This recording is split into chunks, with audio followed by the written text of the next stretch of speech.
Obviously, it is not you and me that move the Bitcoin price. It's the big money, right? It's Wall Street, it's the institutional investors. But the question is, what are those investors doing? Now, there's a bit of a proxy here, right? We can have a look at the Bitcoin ETF. So the very straightforward bridge from traditional finance into the crypto world. And we can try to figure out what is actually the long-term behavior here. What is the trend? And what's interesting is that those flows from and to the Bitcoin ETF actually do have quite a significant impact on the price statistically.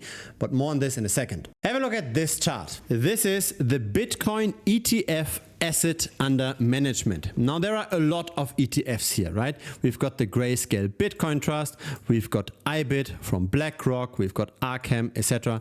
We've got all of those larger Bitcoin ETFs, and we started off with assets under management of roughly 30 billion. So this was mainly the Grayscale Bitcoin Trust. And then all those newly directly convertible spot ETFs got launched, and they got a lot of initial adoption that then slowed down and saw a secondary wave afterwards. Now here's a bit of a problem with this chart. This is measured in US dollars. And so this chart goes up and down together with the Bitcoin price. So there might be 0 purchases in Bitcoin through the ETF, but if the price goes up, say by 2x, then this chart here, the assets under management measured in US dollars, will also go up by 2x. So a better measure, I believe, is to look at those assets under management in Bitcoin, not in US dollars. And then instead of this chart, we are getting this chart. Now this has way less volatility, right? It goes up and down way less because we are now removing the price movements of Bitcoin. We are just looking at how many Bitcoin are held by the ETFs, which by the way currently is 1.1 billion. There are times when the balance tends to go down slightly, especially in the last few days it went down quite a bit, but overall it seems to be long-term accumulation. This is a chart that shows roughly 15 months, and during that time we saw purchases through the ETF of 506,000 BTC. There are currently 19.8 million BTC that got issued, and so during those 15 months we got a supply absorption of 2.55% of Bitcoin's total supply. Or in other words, 0.17% per month, or a bit over 2% per year. Now, fundamentally, this is very good because it means that there's more purchases through the ETF than gets mined every year. The Bitcoin inflation is at 0.8% per annum, and some Bitcoin even gets lost over time. So the Bitcoin that's readily available for speculation tends to shrink year over year, and it will shrink even more with the next halving in 2028. Now it becomes even more interesting once we zoom in a little bit, because the macro is obviously very positive, right? We tend to see more and more accumulation of BTC over time, but sometimes we do see outflows. And when we measure this in Bitcoin, we saw a record outflow on the 25th of February. That was also a time when the Bitcoin price itself crashed quite a bit.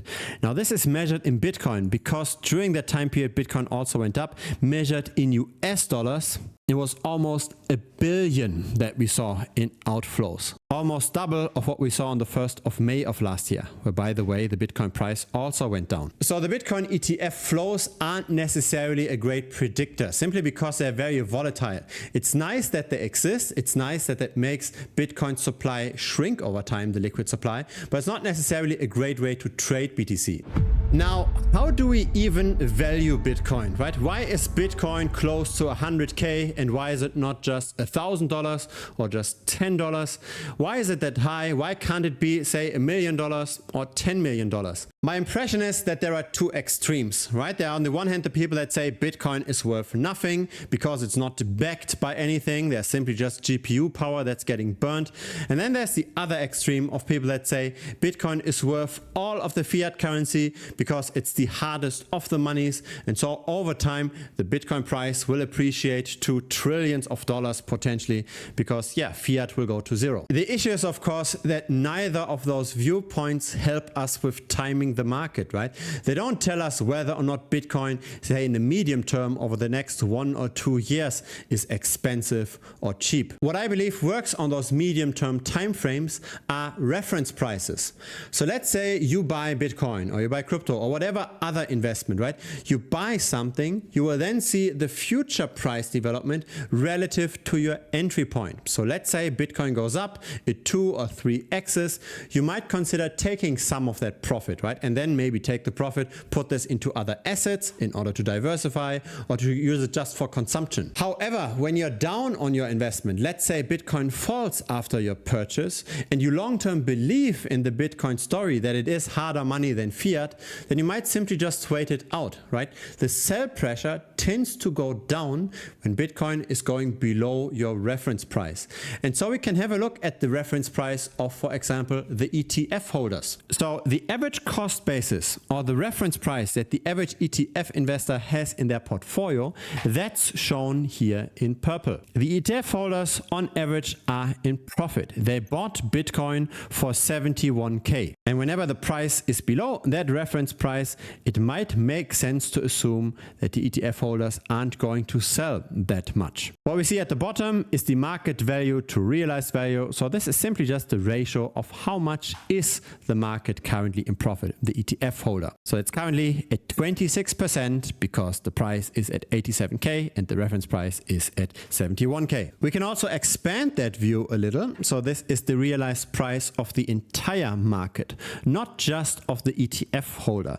And over the cycles, we tended to sometimes fall below that realized price.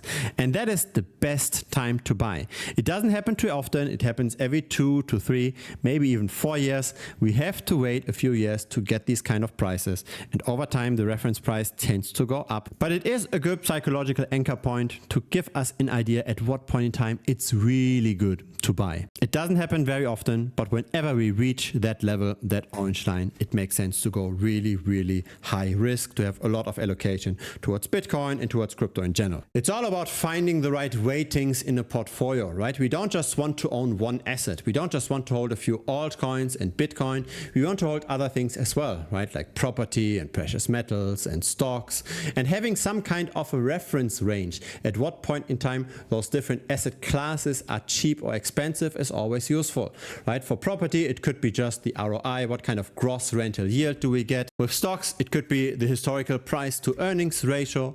With Bitcoin, I believe the realized price is a pretty good marker. Again, it doesn't tell us where the Bitcoin story will end in 10 or 20 years, but it does tell us where at least the medium-term holders currently are at.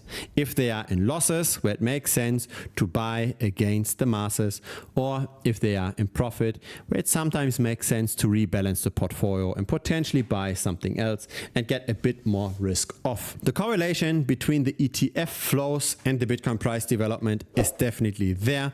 Of course, the ETF is not the only price driver in Bitcoin, but it definitely does have an impact, a measurable impact, right? On the x-axis, we've got the ETF net flows, and on the y-axis, we've got the price performance of Bitcoin. So this is 7-day averaged, just to take away some of the noise. Now, this connection between the ETF flows and Bitcoin's price performance is to a degree surprising, because most trading volume actually does not happen via the ETFs. Comparatively speaking, the ETF market is rather small. Have a look at the trading volume of futures, of the spot market, and of the ETFs. Now, the spot market is this dark orange area over here. The futures market is the bright orange one. So this is where a lot of the price discovery happens. And the spot ETF, that's here in blue. So the ETF as a fraction of the entire trading volume, especially compared to the futures trading volume, is very, very small. Yet they do help with price discovery. But that then begs a question. When over time we see how the ETF accumulates Bitcoin, and we have seen this over the last 15 months, why do we still sometimes get these massive price corrections from 72k down to 51k, for example? right? The Bitcoin ETF balance did not go down during this time. Why did the price go down? Who sold over here? Was this just short-term speculation by the futures, or did something else happen? I think the answer is in this chart here. So we see the ETF change in green, which tends to be positive most of the time, but then we see the long-term holder supply change in blue. So sometimes the long-term holders are selling, they're taking profit, and sometimes they are buying quite nicely. It appears as if the long-term holders do time the market pretty well, right? There was massive selling when the market peaked out, then it retraced, and then came the buying, and then again subsequently the selling. Currently, the tendency is that the long-term holders are still selling, and now we also see how the ETF balance is going negative, right? We've already looked at this on a daily frame, but now we also see this on this green aggregate smoothened line. Right? Isn't that interesting? We should be buying when the long-term holders buy. At least they tend to do pretty good calls. And currently, unfortunately, they are not buying. And so I tend to be rather pessimistic about the market, especially about the overall altcoin market. What we see over here is Bitcoin relative to its 120-day simple moving average. So I try to be in the market whenever the price is above the moving average, and I try to be out of the market whenever the price is below the moving average. Now, why 120 days? It's simply what worked the best in the past. So I made a back test of various moving averages all the way from the 2-day to the 200-day.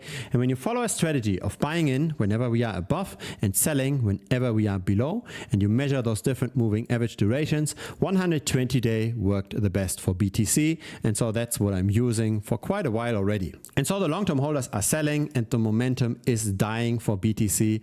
And that's why I'm currently rather cautious.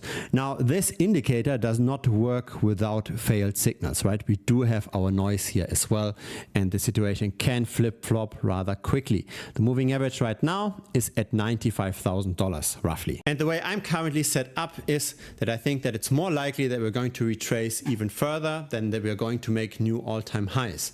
Because the question is always, what will fuel those new all-time highs? I mean, just have a look at the altcoin market in the last week. Bitcoin barely moved in the last week, but the vast majority of altcoins lost. Have a look at the last month. Also, most altcoins lost. And even for this year, we do see a few very nice outperformers, right? We've got XRP, we've got Mantra, we've also got Sui, but a lot of altcoins did not make the cut. I mean, in the last year, Bitcoin went up by 27%, yet so many altcoins lost. Have a look at the top 100 alts in the last year, their performance. Bitcoin is over here, so it made 28%. And yes, there are a few altcoins that outperformed quite nicely. But the vast majority did not outperform. The vast majority underperformed by quite a bit. And so this is how I fundamentally see this. I think it's better to bet our money when the odds are in our favor, not against our favor. And if you bet on falling prices, and most altcoins underperform Bitcoin most of the time, even when Bitcoin appreciates, then that's pretty much a relatively safe way to make alpha. Relatively speaking, of course, because crypto in general is pretty volatile. But there are ways also to reduce the volatility with those positions. For example, have a look at this. This is Balancer relative to Bitcoin. So not the Balancer price in US dollars, but just its performance relative to BTC. And this tends to go down pretty consistently. So in the year 2024, Balancer underperformed BTC by 73%.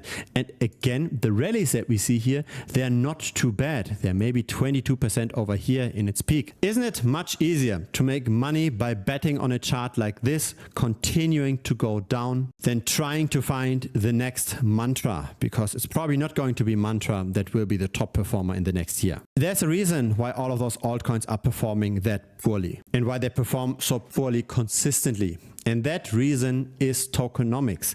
It's usually supply that get distributed to maybe the people that use the platform, or to maybe early investors, or to maybe the team that gets vesting unlocks. Over time, most altcoins have an expanding supply, and that supply does get sold off. And if the demand doesn't grow as quickly as the supply, which most of the cases is true, then we see underperformance. So this here is simply just supply of balance influencer over time. So the liquidity miners get more and more of BAL, and they are selling off very consistently. That's why we see this price underperforming, and that's why it makes sense to bet on falling prices, at least relative to BTC. The wrong way to play this market, in my opinion, is trying to find the best AI agent or the best cat-themed meme coin that's going to find the best bounce. Because again, the problem is that most altcoins underperform most of the time, and the odds are against us with bets like this. Have a look at the pump.fun ecosystem in the last week. Some of those tokens even go down by 50%, and again, Bitcoin barely moved. The question really during times like this, where the market isn't expanding that quickly anymore and where momentum tends to dry up, it really makes sense to still burn money with those lottery tickets, right? It might make sense to bet on this when the market is expanding very quickly and when we can be very early because we maybe track various influencers, etc. But that's again in a bull market. It's not during a market where there's not a lot of money flowing in anymore. Now, making money by betting on falling charts like this is not that straightforward. Of course, there are the mechanics of all of this, right? How to set this up, how to borrow the token, how to short sell it. But there's also all the risk management, how to avoid getting liquidated, how to have the right positioning size, how to make alpha consistently without taking on too much risk. Because that's probably the reason why most people don't short. They don't short because they are scared of shorting. They don't know how to actually do it properly. That's why I've made all of those tutorial videos, right? There's more than 100 tutorial videos in total, and that's all part of the premium membership. So the link is above. It's thebitcoinstrategy.com. In the last 3.5 years, I've made on average 1.9% alpha over buying and holding Bitcoin. So each data point over here is a month, and sometimes I underperform buying and holding Bitcoin. Sometimes I'm outperforming it, but on average, I'm at 1.9% every single month. And yes, I know this is not the 100x return that a lot of meme coin traders promise, but again, this is about investing and about outperforming long term, right? With bets like this, we cannot just deploy a few $100, we can deploy many thousands of dollars. And once we deploy that kind of capital, it actually does make a difference. If your crypto portfolio is at least $5,000, hopefully a bit more, then you should be able to recover pretty much all of the expenses of premium. So all of that education will basically be long-term for free. There is a 1-week money back guarantee as well. So if you don't like premium, just message me within the first 7 days and I'll refund you 100%. There's really zero risk for you. So long-term, I'm of course a believer in Bitcoin, right? I do believe that Bitcoin over time will appreciate versus fiat currency because the supply is shrinking.